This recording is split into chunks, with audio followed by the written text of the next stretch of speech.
Kumusta tayo? Today is Tuesday, it's May 5. Ito po, si Nico Fabian, nandito na naman po sa programa natin, TikTok, The Real Talk with Nico. And kumusta ang mga kaibigan natin, na mga Filipinos dito sa Malaysia, dito po sa Kota Kinabalu or sa Sabah mismo po. And of course, huwag natin kalimutan, i-greet din natin ang mga kababayan, kaibigan at kapatid natin, mga overseas Filipino workers and also ang mga Filipino migrants sa iba-ibang parte ng mundo. And of course, hindi din tayo. No? Let us not forget, i-greet din natin on a Tuesday afternoon, May 5 po, ang mga kaibigan natin and kababayan, mga relatives natin dyan mismo sa bayan natin of which we call the Philippines. Sana okay na okay lang po ang buhay natin kung nasan man kayo. Kung sa malayo po yan po, this is how we greet to say good morning, good afternoon, and good evening. Ganito po. Salamat pagi for the morning, salamat patang for afternoon, and salamat malam sa gabi po. Alright? So, asan tayo? Asan na po ang question? Mayroon ako narinig mga questions sa message ko po, sa phone ko po, since last night. Sabi nila, Sir Nick, nasan ba si Vice President Inday Sara Duterte? Sabi ko, si Vice President Inday Sara Duterte, as I speak now po, wala siya dyan po sa Pilipinas. So, because the reason why we are asking this question, dahil po itong impeachment na sa Justice Committee na they already supported ang sabihin natin probable cause impeachment complaint against Inday Sara Duterte dyan po sa House of Representatives kahapon po, no? The other day. And 55 votes yun, no? 55 votes yun.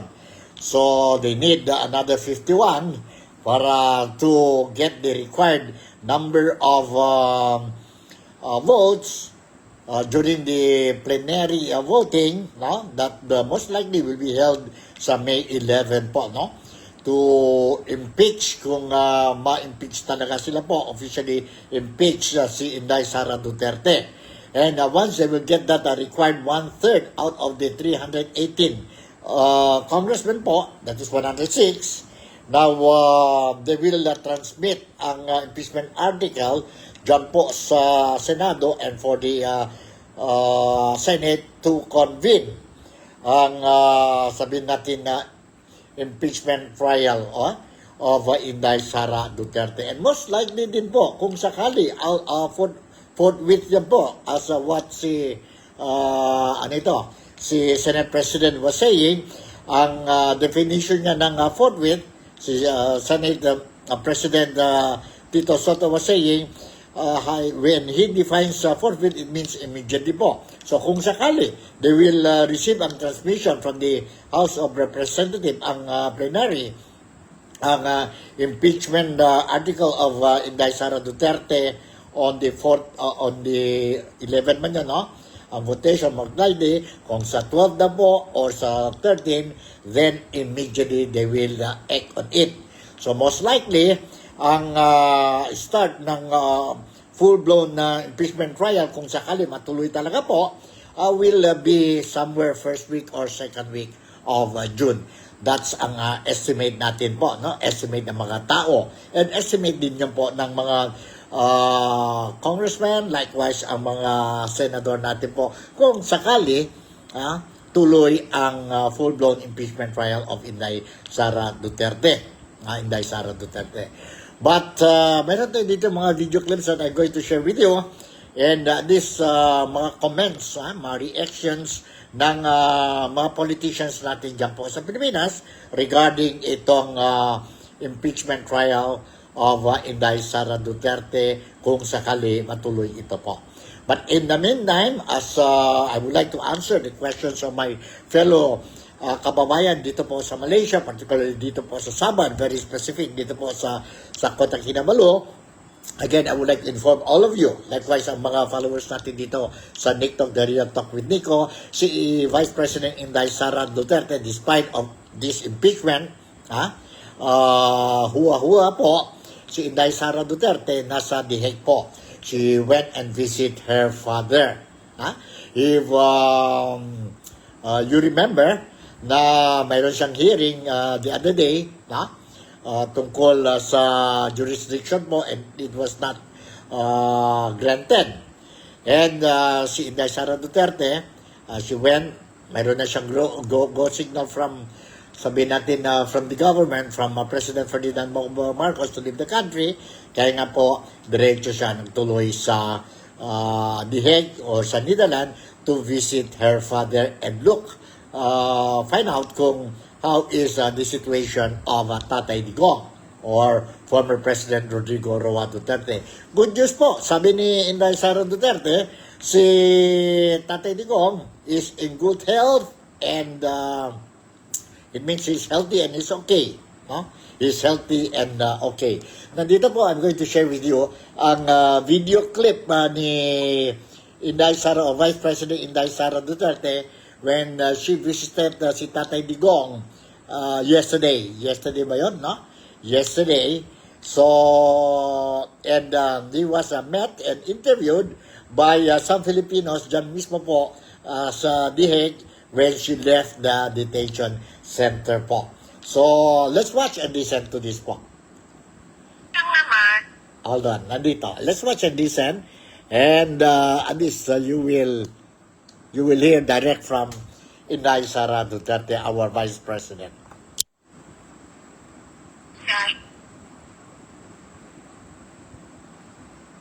He looks well, he looks healthy, and wala naman siyang mga problema. I suggested na magpa-physiotherapy siya, but he refused na mag-physiotherapy. So, we'll see tomorrow kung makumbinsin natin siya na magpa-physiotherapy in lieu of his supposed dapat everyday exercise. Well, I accepted it as it is. Discussion na rin naman namin yun ng mga abogado, no? Na we don't see any way that the ICC will let go of the case of President Duterte since isa na lang ito sa dalawa na ICC cases, no? So we don't think they will let this go. Kung ordinary individuals lang naman yan, like ordinary Filipinos, pabayaan na natin yan, no? Kasi yan naman yung opinion nila, yan naman yung damdamin nila. Hindi mo naman mapabago ang nararamdaman ng isang tao. But it is different siguro kapag congressman na yung nagsasabi or senator na yung nagsasabi. Kasi magtatanong ka, bakit sobrang sigurado ka na tapos na ito?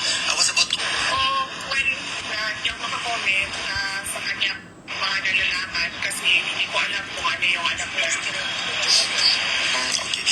So, daing din yung pagpapasalamat sa lahat ng mga kababayan na in fact, kanina, as you mentioned, to bring the message to him, sabi mo, hindi kayo susuko. So, pinaabot ko din sa kanya, sabi mo, nagsabi sila na hindi sila susuko. At sabi niya na sumuko na daw kayo.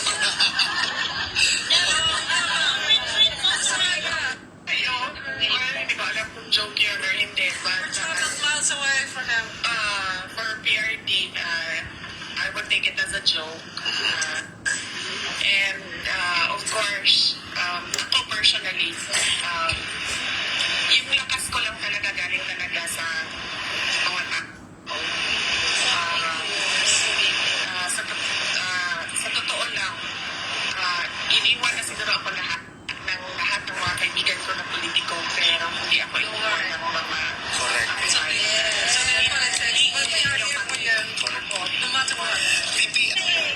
I'm already a presumptive candidate because I declared my intention to run for the next presidential elections. We can only pray that there will be a presidential elections on 2028 and it will be honest, orderly, and peaceful.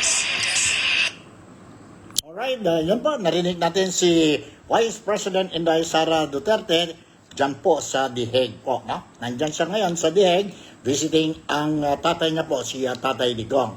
And I didn't include ang mga questions, no? Lahat lang yun mga answers ni VP Sara, kasi mahaba ang interview, no? Ng mga Filipinos kay Inday Sara Duterte. But briefly, I just want to tell you na she was asked on kumusta ang sitwasyon ni Tatay Digong, and sabi niya is doing fine, healthy naman siya po, no? And yun na nga, sabi niya she will try to convince again tomorrow para mag-physio therapy si Tatay Digong. The other question was raised is tungkol ang mga opinion ng mga ibang Filipino po, mga ordinaryong Filipino tungkol sa impeachment of Inday Sara Duterte, that they want Inday Sara Duterte will be impeached. Sabi niya po, normal lang yun. She doesn't want to comment on the reaction of some individuals against her, kasi sabi niya that is their alright. Tungkol naman reaction niya, tungkol naman sa mga statement, criticism made by politicians, especially those nasa gobyerno po, sabi ni VP Sara, sabi niya, that is the right also, but sabi niya po, ano lang yun, sabi niya, paano, sigurado na talaga sila po, no? Why is it that they're sure that Inday Sara will be impeached dyan po sa House of Representatives? We are talking about the House of Representatives, hindi po sa full-blown trial whether she will be convicted or she will be acquitted. And when asked on the question on Congressman Terry Ridon, confident si Terry Ridon that they will get this one-third vote from the total number of 380 congressmen to impeach Inday Sara Duterte sa plenaryo. Sabi naman ni VP Sara, she will just leave it there, and siya nang bala. It's up to Terry Ridon to say things, no? And sabi niya, because she doesn't know kung how far si Terry Ridon very confident and knows ang numbers of this 106 votes. And of course, she also thanked ang mga Filipinos, likewise ang lahat mga supporters ni Tatay Digong, as well ang mga supporters ni her own supporters, as well as mga supporters ng mga Dutertes po, no? Sabi niya, maraming salamat for giving support, and she also passed that expression made by mga supporters kay Tatay Digong sa tatay niya po during her visitation dyan po sa detention center. In fact, sabi pa ni Inday Sara Duterte, she took it as a joke, wherein sabi daw ni Tatay Digong, susuko na lang, no? Huwag na, susuko na lang. But anyway, yun po. The other question, last question that raised kay VP Sara is, ready na ba si Inday Sara Duterte to be the next president of the Philippines come 2028? Sabi naman ni Inday Sara Duterte, she officially made her announcement, her intention to be a candidate as president during the 2028 presidential election. And naging siya po sa mga tao na let us just pray that there will be an election sa 2028, and the election will be fair and honest election po. Alright? So yan po, no? Yan po ang visitation ni Inday Sara Duterte. After that po, I think by next week, she's going back to the Philippines, and siguro attend itong impeachment issue sa kanya po. So, yun ang latest. So, klarong-klaro tayo, no? Klarong-klaro tayo tungkol na saan si Inday Sara Duterte. Okay, punta naman tayo dito po sa impeachment of Inday Sara Duterte, which has been a very hot issue po, no? Very hot issue ito po. because of the proper hearings na tapos na po, and even today na-confirm na sila po about the 55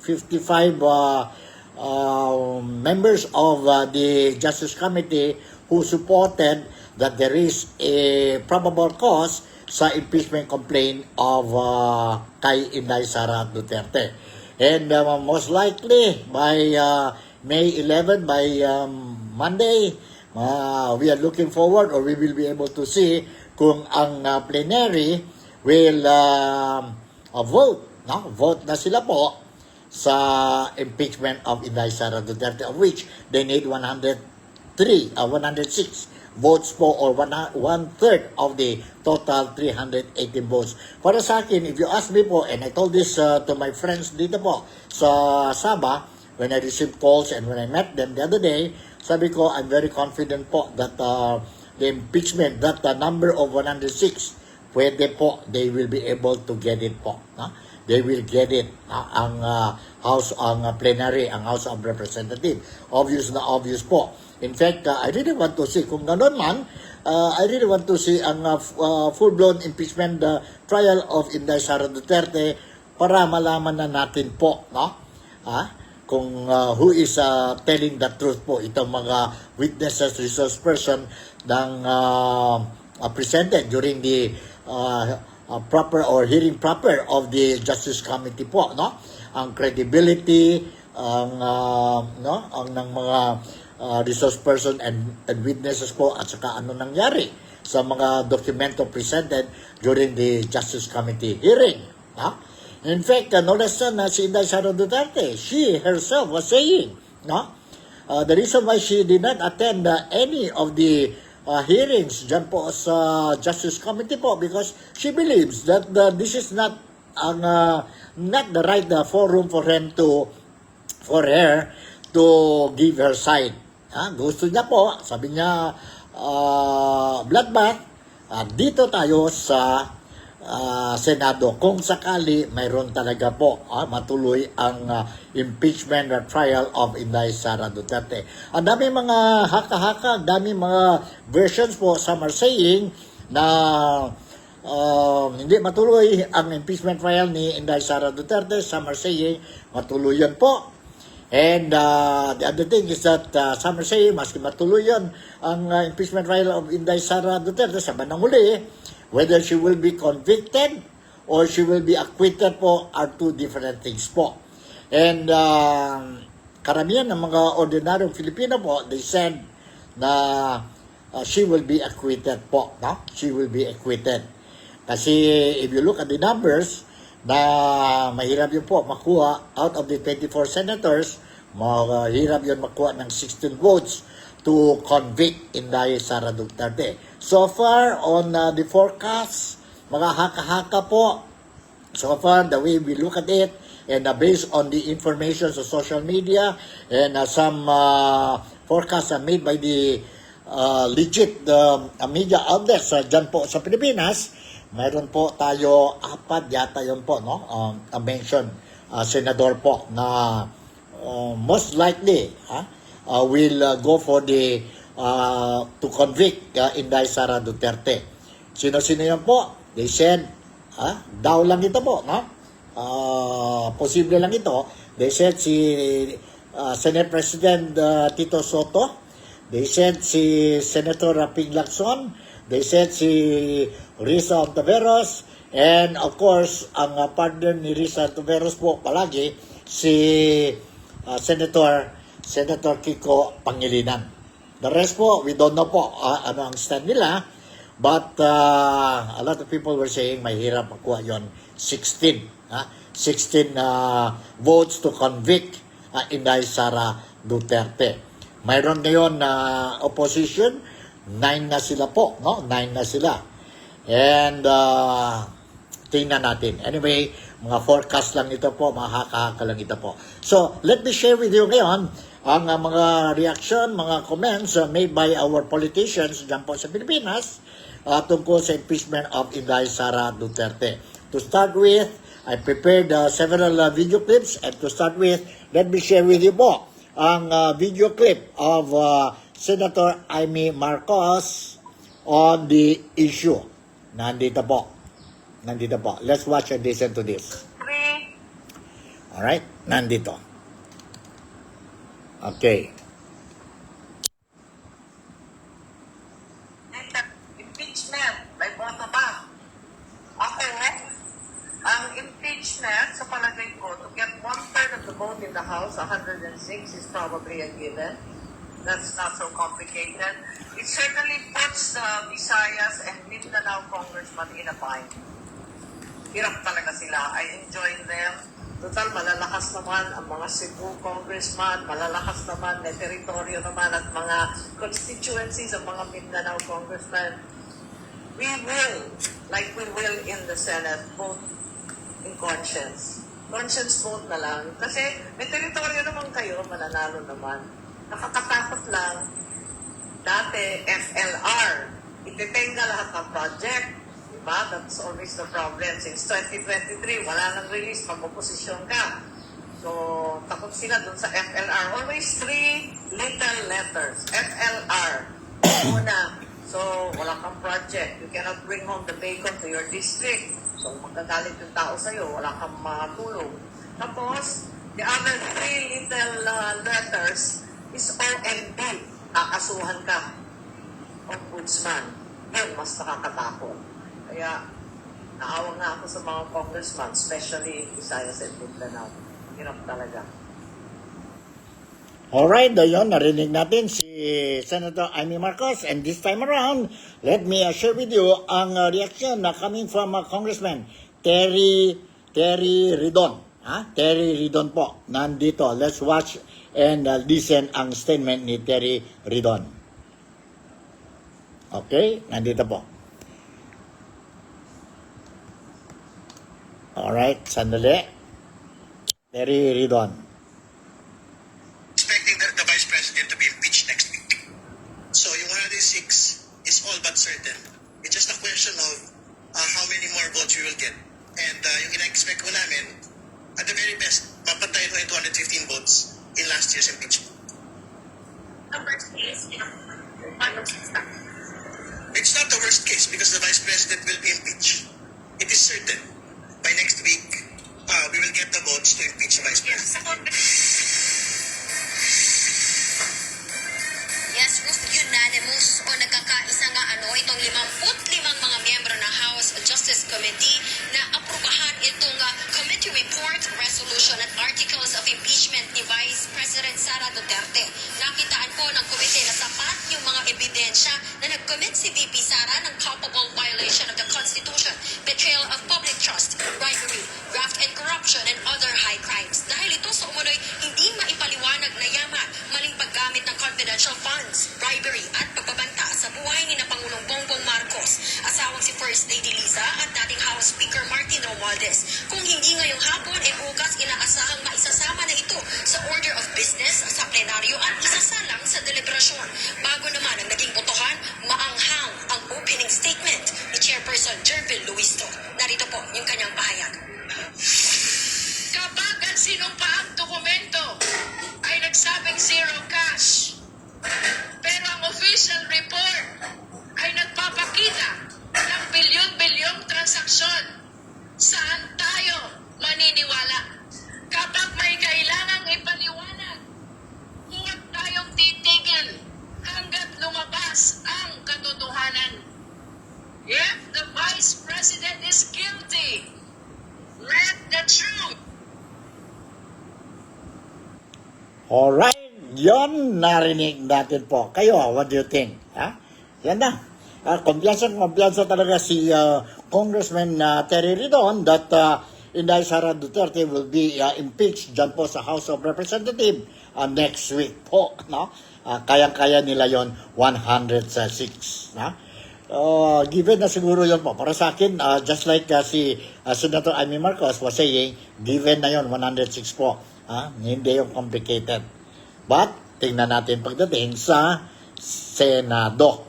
Alright, more reaction coming from senators, mga senators po, no, tungkol sa issue na ito po. Let's watch and listen ang next video clip that I have prepared para sa ating lahat on a Tuesday afternoon po. Nandito. Let's watch and listen to this.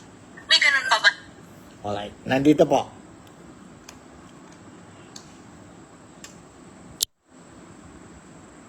Yes, kami.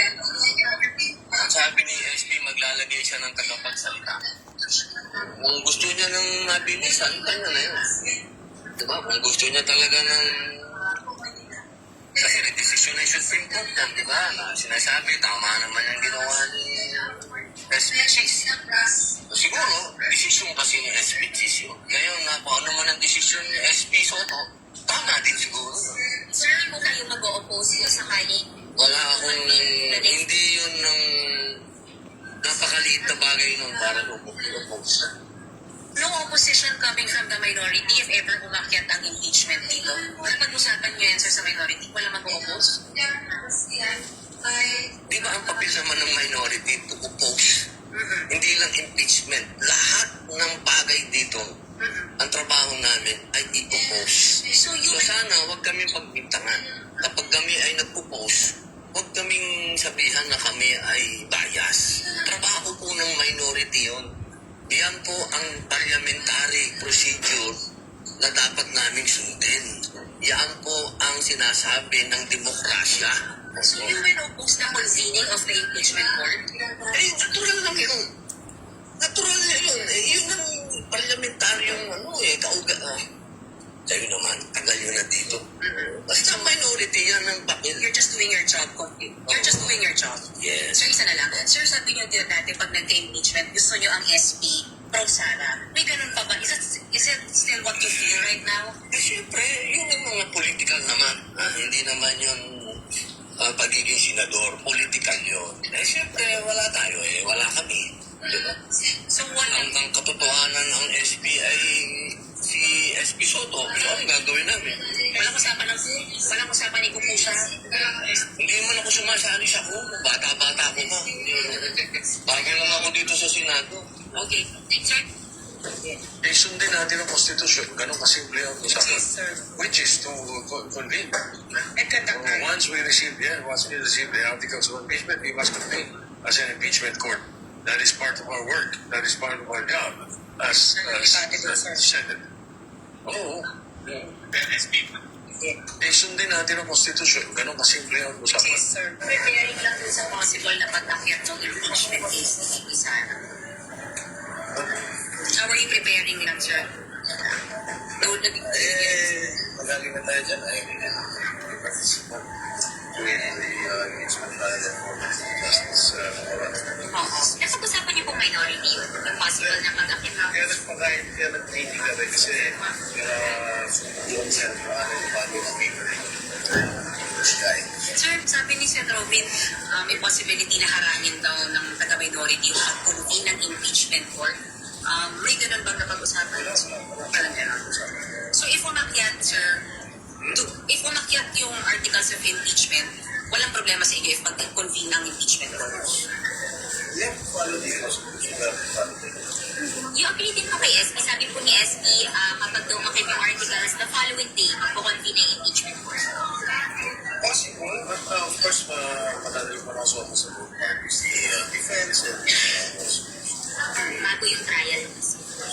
How do you feel, sir, about this? Ang daming dapat na tinatrap. sana magulang masyadong bansa natin, masyadong maraming problema. Kung sana, ako, I've said it time and again, ayoko na impeachment. But, since mukhang siya, So, wala ka naman. what did the people expect from you, sir? Neutrality and fairness, sir. Definitely. I will raise my position on the pieces of evidence presented. Okay. Alright, yun, narinig natin po. And more reaction coming from the senators and congressmen. The next video clip is, ito po, no? Ito po, hold on. I'll give you another one, ha? Another one. And 306. Ang queue natin is 306. Sana yung 306. Sandali po. Let's look for the 306. Medyo nawala yata ang 306 natin. Anyway, saan na yun? 306.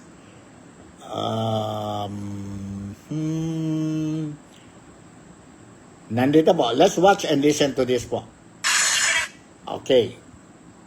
Alright. Pasensya lang. May kunting tayo. Delay. But anyway, nandito na.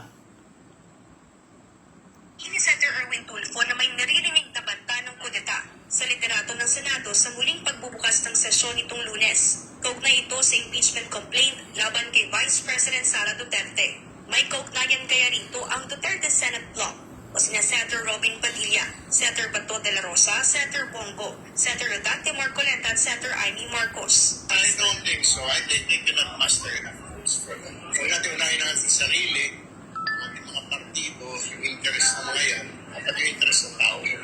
Git din ng ilang senador, nananatiling solid ang suporta ng majority bloc kay Senate President Tito Soto III. Wala rin umanong na pag-uusapan sa minorya tungkol sa pagpapalit ng liderato. Walang usapan ni Kuko siya.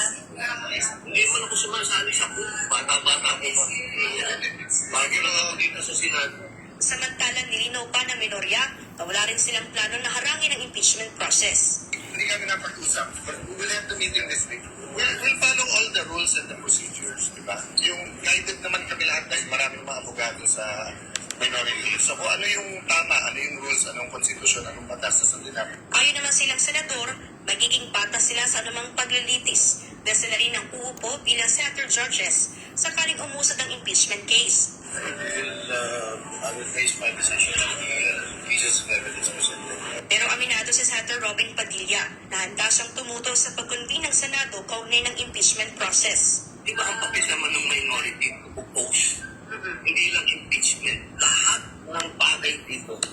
Ang trabaho namin ay i-oppose. So sana huwag kami pagpintangan. Kapag kami ay nag-oppose, huwag kaming sabihan na kami ay bias. Trabaho po ng minority yun. Nilinaw naman ni SP Soto na handa ang Senado anumang oras sakaling maipasa sa House ang Articles of Impeachment.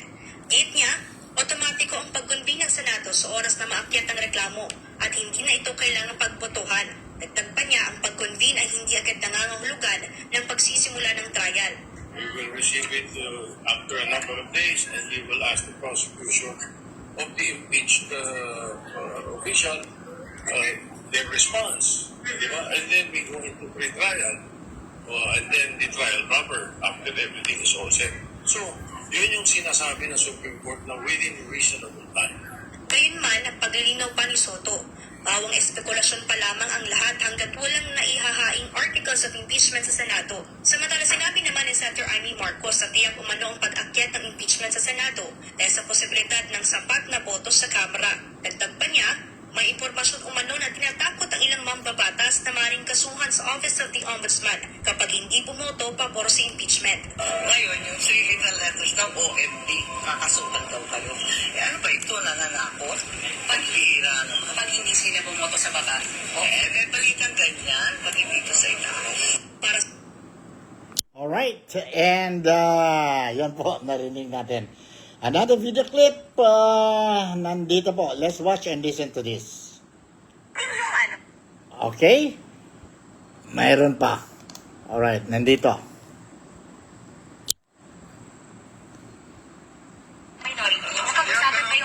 Hindi dahil kulang kami. So, we'll reset the meeting. Parang kalahati lang nakapunta dahil may mga hearings na going. Update ko kayo mamaya or tomorrow. kanyang bayan. Pagdating na po ito sa Senado at pagkaroon na ng trial at during the judgment ng judges of the impeachment court, kahit isa lang pong article ang ma-uphold nila at ma-convict si VP Sara, that should be enough to really convict her and then to remove her from office and to permanently disqualify her to hold further public office. Where this is all but certain. It's just a question of how many more votes we will get. And yung ina-expect ko namin, at the very best, papantayin ko yung 215 votes in last year's impeachment. Because the Vice President will be impeached. It is certain. Hindi ako namamangha sa ilog ni Duterte o sa ilog ni Marcos dahil ang pupuntahan ng ilog ni Marcos at ni Duterte ay impyerno sa bansang Pilipinas. Obviously, no to impeachment ako. We have so many other things to focus on it. Impeachment kasi niyan,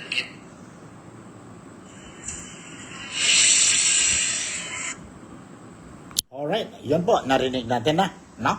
Ang mga reaction, some of the reactions of our politicians, elected politicians dyan po sa Pilipinas. Former Senate President, si Frank Drilon, no? Mayroon din siyang reaction po. Let's watch and listen. Sana yon ang, ano ito po? Ang video clip ni former President, Senate President. Medyo nawala. So yun po ang latest updates natin na tungkol sa impeachment of Inday Sara Duterte. And let's see po what will happen sa sabihin natin na itong darating na Monday po, May 11. Are they going to vote already po and try to get this 106, one-third votes are coming from the 318 congressmen to impeach Inday Sara Duterte, or ano mangyari po? We will continue. Ako po dito sa Nick Talk, The Real Talk with Nico, I will continue to monitor the situation. And let's see po, no? Whatever updates mayroon tayo, I'll make sure that kayo, mga viewers ko dito sa Nick Talk, The Real Talk with Nico, you will be properly informed. No? You will be properly informed. In the meantime, hold your breath lang muna po. No? Yon mga supporters ng DDS, Duterte, yon mga supporters sa kabila, hold on lang kayo po, and let's see, no, what will happen. Let the due process, let's respect the due process po when it comes to this issue po, no? And whatever the outcome, we all respect, no? We should respect po. Kung sakali, we are going to have a 2028 presidential election, a fair and honest election po. So all what we have to do is do not make the same mistake po when choosing our next office bearers ng gobyerno natin po. No? Vote wisely and think about our future. Talking about itong conscience vote that they mentioned, itong some congressmen mentioned during the upcoming votation of the dyan po sa Congress, no? So, para sa akin, correct me if I'm wrong, no? Para sa akin po, conscience vote, it means without fear, di ba? You vote without fear, be it, ano po, no? Depende yun sa konsensya natin po. Good for you, good for your constituents that you represent po, and good for sa bayan natin po. No? Depende sa konsensya. But the way how we look at it now, or how I look at it now po, itong conscience vote po, medyo big question mark na po. No? Because itong mga congressmen, dyan po sa votation, or even dyan po sa kung sakali matuloy itong impeachment trial of Inday Sara Duterte po, no? You have to look at it because of the election 2028 presidential election po, itong mga congressmen, no, who will be seeking for a second term ba po, no? Now they have to think if they are going to vote against, what will happen to them? Ang mga tao magalit sa kanila po, or if we're going to favor ang administrasyon ngayon po, mahirapan din sila po, baka ang gobyerno will not, accordingly lang ito po will not release ang mga budget nila for the projects po, ang mga development projects nila po. So, na-confuse na po ang mga tao. Either You have to think about your future. You will have maleta siguro. During your term, mayroon pa 2 years. May mga projects pa po. Then, mayroon pa kunti. Or, you will go against the impeachment and take the risk. And take the risk. Walang pondo para sa mga projects ninyo po, development projects, sa mga lugar ninyo po, baka magalit ang mga tao. Samantala, ang mga tao demonstrating, the moment you vote for the impeachment, we are going to mark you. Pagdating sa election, we are going to teach you a lesson. So yun po, medyo mahirap din mga congressmen, no? Mga senador natin. Kaya nga nakita natin po, magulo sila ngayon po. No? In fact, narinig natin, there are some co-author of the impeachment article of Inday Sara Duterte dyan po sa Kongreso already withdrew. No? Withdrew po. Ang mga political parties dyan po sa Kongreso po, they have to think twice. No? They have to think twice po whether to support or not to support. Yan po ang sitwasyon ngayon dyan sa political scenario natin sa Pilipinas. So, sa palagay ninyo po. Anyway, itong impeachment po, no? Although I really want this impeachment to push through, but on the other hand, I was thinking na ang dami pa din tayong mga problema dyan po sa Pilipinas.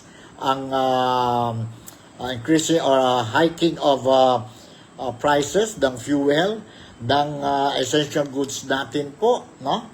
Ang electricity natin, mga bills, problema po. Ang eruption of Mayon na volcano, ang dami pa tayong problema po. Ano ang priority natin ngayon? Kailangan na ba talaga mag-proceed itong impeachment or hindi? What? Wala tayong magawa. Ang decision, hindi sa atin. Ang decision po, nandun po sa Kongreso at saka sa Senado. All we have to do is just pray for the best for all of us. Para sa mga Filipino at saka para sa bayan natin po. Sana mga leaders natin po will have, they really use this is the time for them to use their wise decision po. We are on a crisis now. And a wrong decision would mean problema sa daily lives ng mga Filipino po. Problema po. We are having a problem sa hindi stable ang security natin. Hindi stable ang economy natin. Hindi stable ang we don't have political stability. Kaya nga down talaga ang bayan natin po. But it's not the end. Anything can happen. So we will leave it to God to guide us, to guide our nation, to guide our country properly, and to guide lahat ng mga Filipinos po. So with this, siguro hanggang dito na lang muna because I will be monitoring ang Senate session. Ngayon po, they started at 3 o'clock, malapit na 4 o'clock. Anyway, whatever updates mayroon dyan po sa Senado, I'll make sure po na you will be properly informed. So with this, Nico Fabian, once again, would like to say muchas gracias. Salamat po for making me a part of your day today. Malaysia, Sabah, the Philippines, God bless us all. God, please help the Philippines, help Malaysia, and help the world. See you in my next episode. Bye, and I love you all.